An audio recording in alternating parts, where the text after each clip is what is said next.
Welcome to The Explainer. Today, we're diving into a really cool puzzle from the world of physics, and we're going to unbox one of its most elegant and powerful ideas, Gauss's law. Okay, so let's kick things off with a little thought experiment. Picture this. You've got a sealed box. You absolutely cannot open it, can't shake it, can't even weigh it. So how in the world do you figure out what's inside? I mean, it sounds impossible, right? Well, it turns out this exact question is our key to unlocking one of the most beautiful concepts in all of physics. So let's treat this like a classic detective story. We have our mystery box, and our mission, should we choose to accept it, is to figure out how to see the invisible. How do we probe its secrets without ever actually touching what's inside? All right, if we can't look inside directly, we've got to get clever, right? We have to start looking for clues on the outside.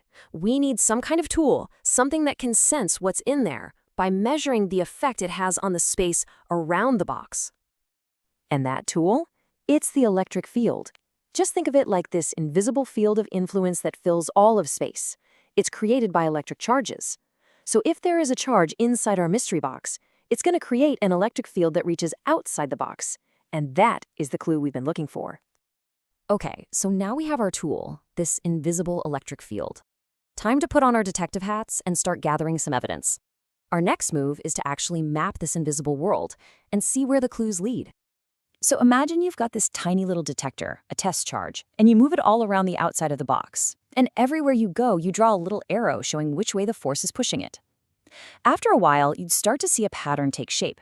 If all the arrows are pointing away from the box, that's a huge clue that there's a positive charge inside. And if they're all pointing inward, well, then you'd guess it's a negative charge.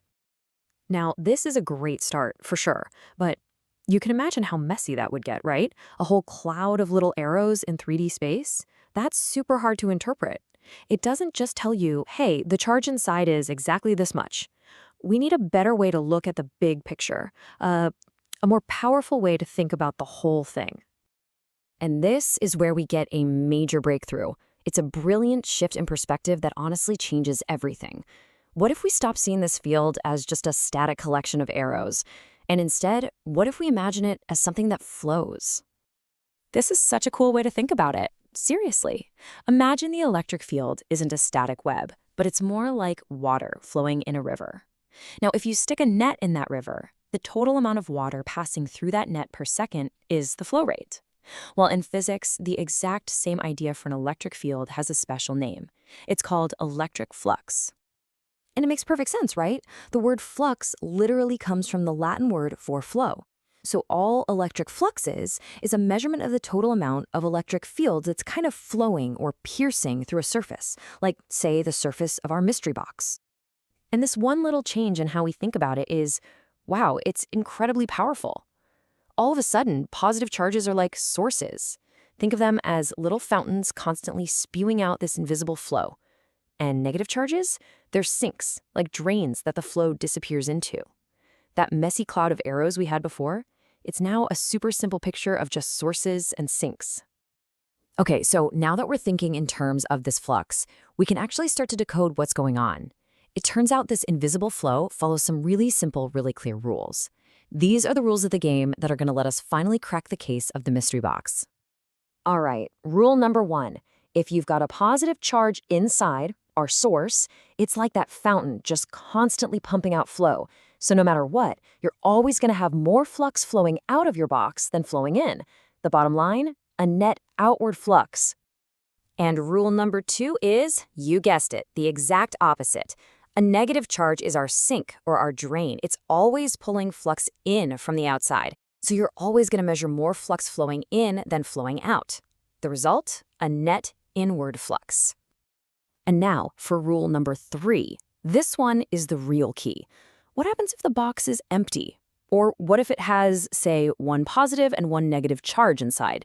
Well, then you have no net source or sink. Every little bit of flux that flows into the box has to flow right back out. It's all perfectly balanced. And that means the total net flux is 0. So these 3 simple rules, which all came from just thinking about fields as a kind of flow, they're not just a clever trick. No way. They are actually the foundation of one of the most fundamental laws of physics.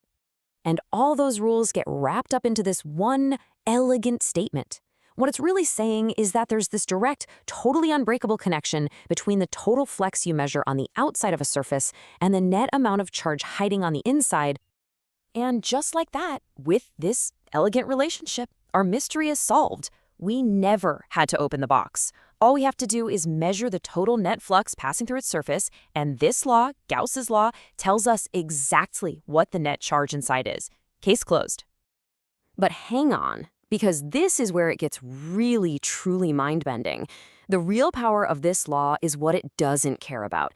Get this, it doesn't matter how big or small you make your imaginary surface around the charge.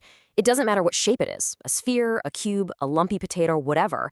As long as it completely encloses the charge, the net flux you measure will be exactly the same. The universe, it seems, doesn't care about the details of your box.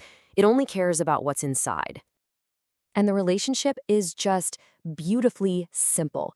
You double the charge you have inside the box, guess what? You get exactly double the net flux on the outside. It is a perfect, clean, one-to-one relationship. No messy formulas, just simple direct proportion. So why does this all matter? I mean, what's the big deal? It's because Gauss's law is so much more than just a clever trick for solving problems. It's a really deep statement about the fundamental structure of our universe. It reveals this profound link between a cause, the charge inside, and its effect on any boundary that you can imagine drawing around it, the flux.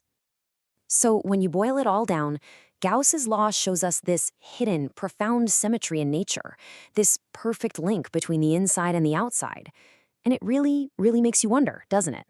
What other incredible, fundamental relationships like this are woven into the very fabric of our universe, just waiting there for us to find the right perspective to finally see them?